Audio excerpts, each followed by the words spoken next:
So my name is Dean Lambert. I'm with Homesteaders Life Company. I'm the marketing officer there. And a couple of years ago, was it 2 or 3? 2. 2 years ago, we partnered with a good friend of mine named Ryan Thogmartin, who is the head of Disrupt Media. And because he is, I believe, just one of the leading experts on social media. And this is a guy that lives his brand, as you can tell from the way he dresses to the way he works. It's all about disrupting and getting people to stand up and take notice, and then reaching out to them at the right time, shaking them and taking leveraging opportunities. So I'm more of an introducer and a question answer about practical applications from the experience of the funeral homes that work with Homesteaders and Disrupt Media. But Ryan's really the expert, so I'm going to turn things over to him. And he's got a presentation he can go through, but we can make this as much presentation or conversation as you guys want. So I would say if you've got questions you would like, hey, that's right, representing from my Jewish brother from a different mother. Anyway, if you have any questions that you want to ask anytime, I'd say pop them off, and Ryan can definitely answer them. This is very informal, so take it away, Ryan. Absolutely. Thank you, Dean. Is that good? Okay. Cool. So I just want to walk you through the journey of tying social media to being able to drive a pre-need lead through that engagement. So as Dean mentioned, we are a partner with Homesteaders. We also sponsor the Social Media Lounge with them. So at 4 o'clock today, we're going to do a live panel in that Social Media Lounge if you want to come up and check that out. Same tomorrow from 4 to 5. So why does Facebook make so much sense for funeral homes? It's important to understand the demographic that's engaging on Facebook that is the most important to the funeral profession. So can we all agree that 65 to 75% of people shopping for death care services are women? Would you agree with that? Awesome. Would you also agree that, let's say, most of those women are 45 to 65 plus? Would you agree with that? Cool. So 45 to 65-year-old woman would be the primary demographic or most profitable demographic for a funeral home. So keep that in mind as we go through these slides. 79% of all internet users across the globe log on to Facebook.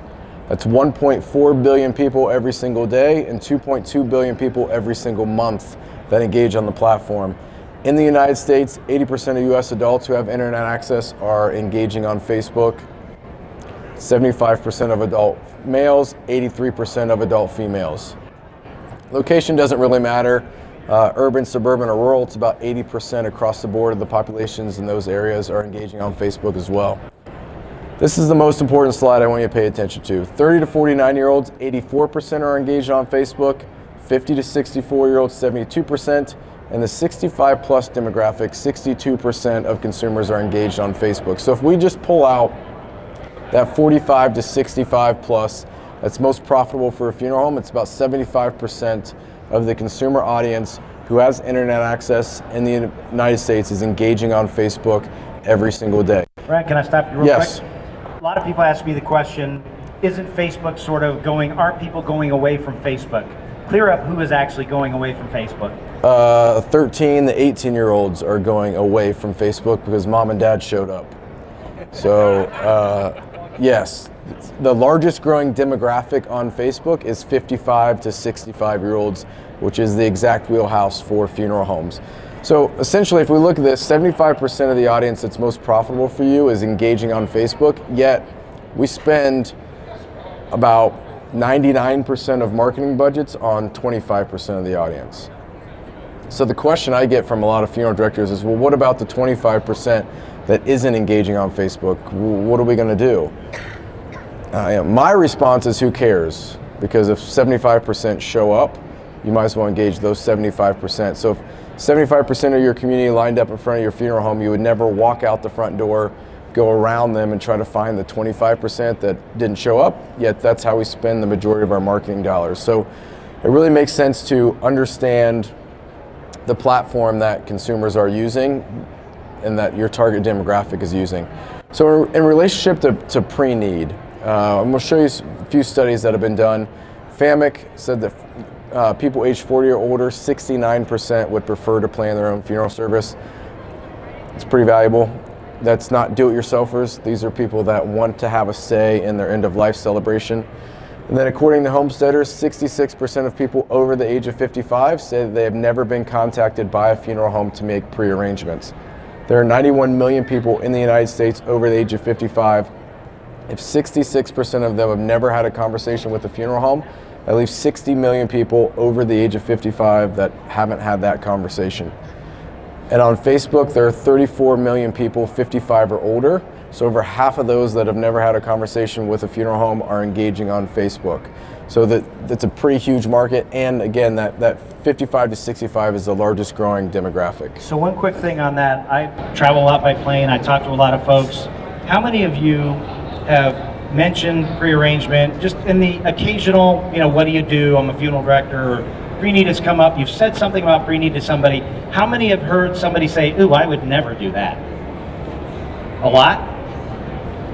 You've heard a lot say, I would never do that? You were nodding your head? No. Okay, I would say, at least in my experience, you mention pre-need to somebody, they're usually like, they've never heard of it, or if they have heard of it, there's a reason why they haven't done it, but they think it's a good idea. And all the research bears that out, whether it's anecdotal or whether it's from FAMIC or from our company. So it's really important to engage them. And Absolutely. If they're on social media, it's an easy way to do it. And I would say it's not that it's cheap, but it's practically the most efficient way to do it. In fact, it probably is the most efficient way to do it. Extremely practical, extremely cost effective as well, and I'll talk about that in a second. So it's really time to stop ignoring what your target demographic is using and understand if you use the platform correctly, you've got the ability to be able to drive leads. So what's the plan look like to be able to incorporate pre-need lead driving through a social media presence?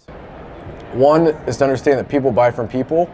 It's very relationship driven. So according to NFDA, funeral homes say that 80% of their business is referral based or relationship based. So you've served that family in the past, or a member of that family, or you're using a current relationship that you have with a consumer, and that's why they're choosing your funeral home.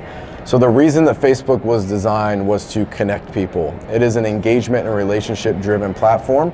So if we create a relationship with the consumer and we do it correctly, then we've got the ability to be able to drive a lead with that. So what type of content should a funeral home post to create that trust and transparency that's valuable? It's not grief and inspirational content or Bible quotes or inspirational quotes. Those things get engagement, but they are not the content that's going to take a consumer from not engaging with your funeral home to engaging, and then ultimately in an at-need or pre-need situation, call your firm. So content that's real, organic, focuses on who you are, what you do, how you do it. So these are just very simple headshots that you see here. Nothing really spectacular about them, but the engagement is huge, because if we just put say hello to, people literally will comment hello. And the value of that is when someone comments hello, now a percentage of the people that follow them see this post and see that engagement. So the engagement is what's virally going to spread your content to more consumers in your community. From a branding standpoint, the differentiation I would make between your website, which was the first thing all the funeral homes jumped into, to social media is usually websites are associated with commerce and about the company. Social media is less about commerce and more about the people. You can give people a real sense of what it's like to do business with the folks in the funeral home and the culture there on Facebook. And it's like a sort of an analog for them walking into your door. And that's why it's really important that you have consistency between what you're doing on Facebook and what's actually happening in the funeral home. Because if you get somebody walking in because they feel like they've engaged you in social and they have a different experience when they come into the funeral home, that's a problem. Yeah. So be real. If you're not like this, don't be like this, but find something to make sure on social media that people understand your people, and they'll go to your website to learn about your company. That's exactly right.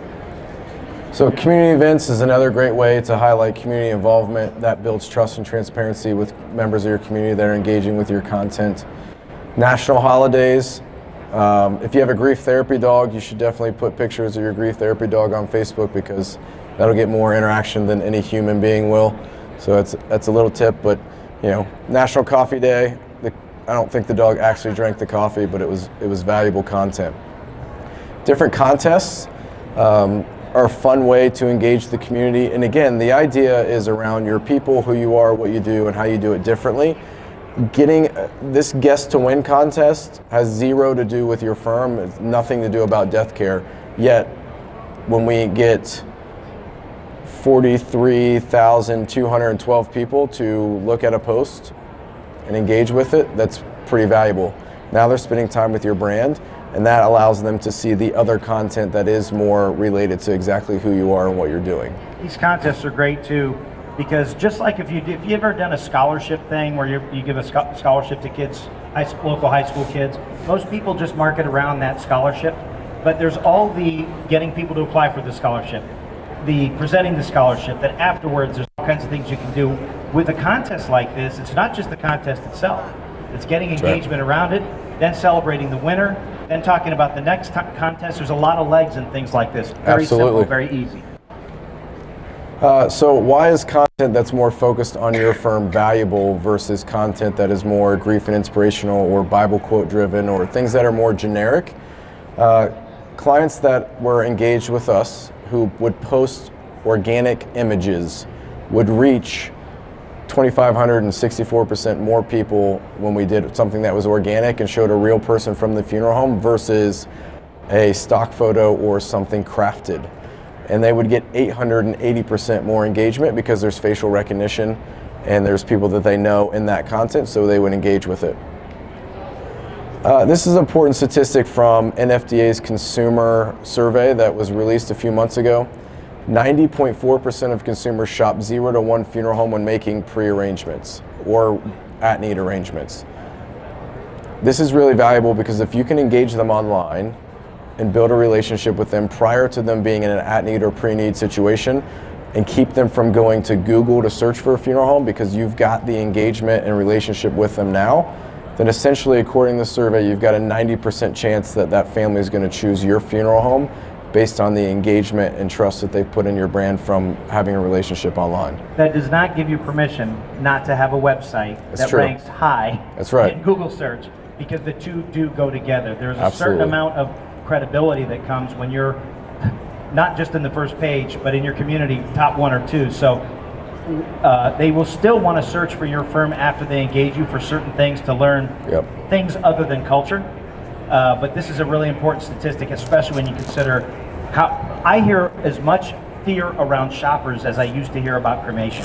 Everybody thinks they're being shopped, and in your real sense, in your day-to-day, you probably do feel like it because people are calling you all the time. But they may not be shopping in a sense to compare you. They may really just want to know what it costs to come to you, so they're not surprised when they do come to you.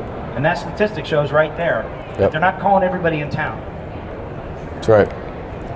So does it work? Can we build an engaging content strategy that absolutely or actually can drive leads for pre-need?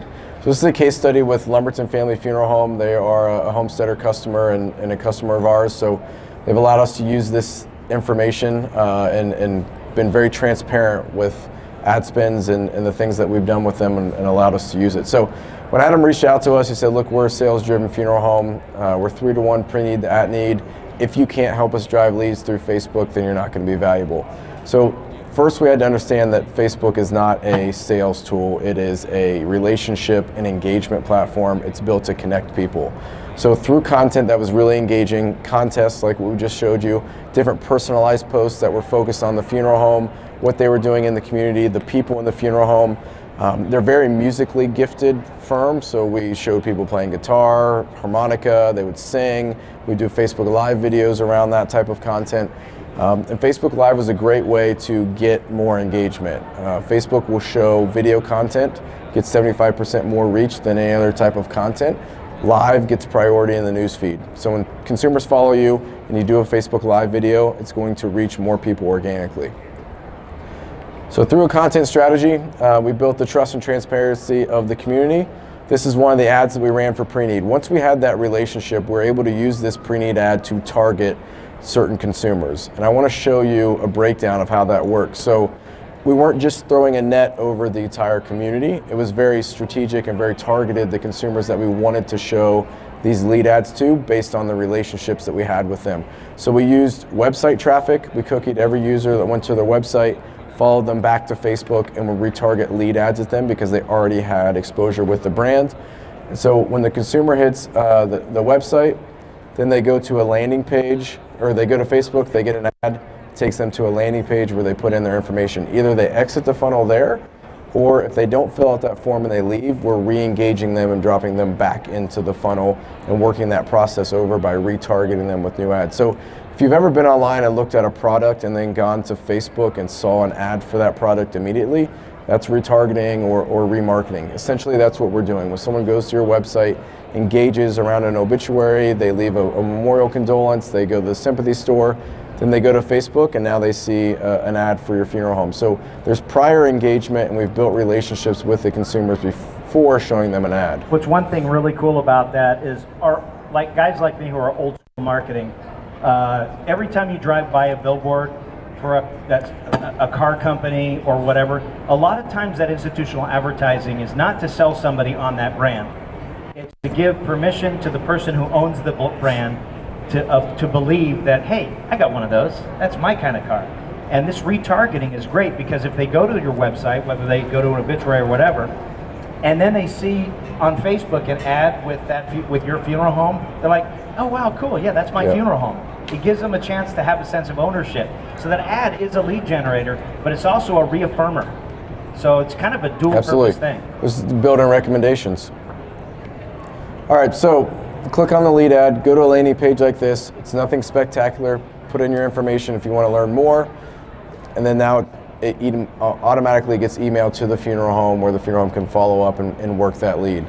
So does it work?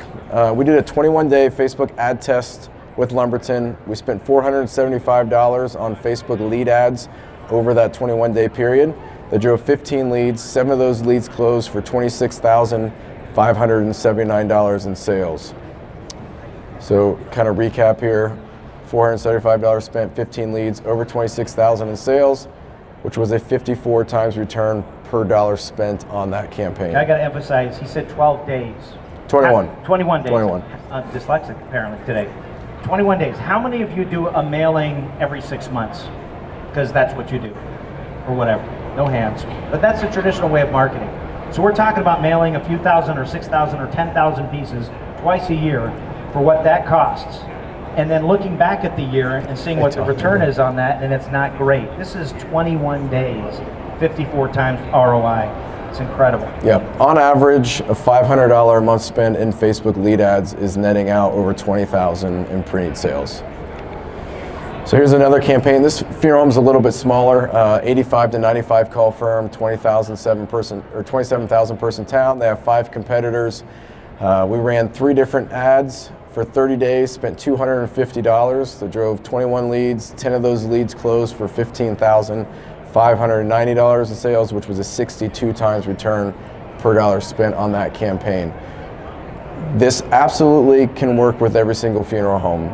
Will it work this well with every funeral home? Absolutely not. There's things that need to be in place for this to work. One, if you just create a Facebook page and think that consumers are going to show up there, it's not the field of dreams. That's not going to happen. You have to run Facebook ads, but you got to run ads that are value driven first to get them into the funnel, engaging with reoccurring content, and then lead ads. If you go straight at them with a lead ad, now you're playing into all the stereotypes consumers already have about funeral directors, and that's not going to be valuable. So you've got to build a relationship, take the time to cultivate that engagement through content that is very organic and very valuable to the consumer, then hit them with a lead ad. Couple things on that. I said this before, I'll say it again because it's so important.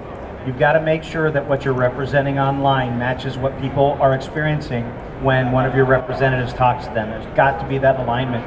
Otherwise, they'll feel very ripped off. That's right. So make sure that your inside is the same as your outside, that you're not being a poser. The other thing, and I'm not sure if you showed the statistic on this, if you sell 5 pre-arrangements for $26,000 on a 21-day campaign, we've got research that says that 42 to 43% of people who pre-arrange tell another person, recommend it to another person within a month of doing it. So you've got this whole, all of a sudden you've got 5 sales and 5 people who are telling other people within a month that they need to do it. And they don't normally say you need to pre-arrange. They normally talk about the experience they had with the person that engaged them. So very, very powerful stuff. Absolutely. So if you're not driving leads, you're doing it wrong. Facebook is absolutely an engagement-based platform that, when done correctly, you can leverage that to be able to drive leads.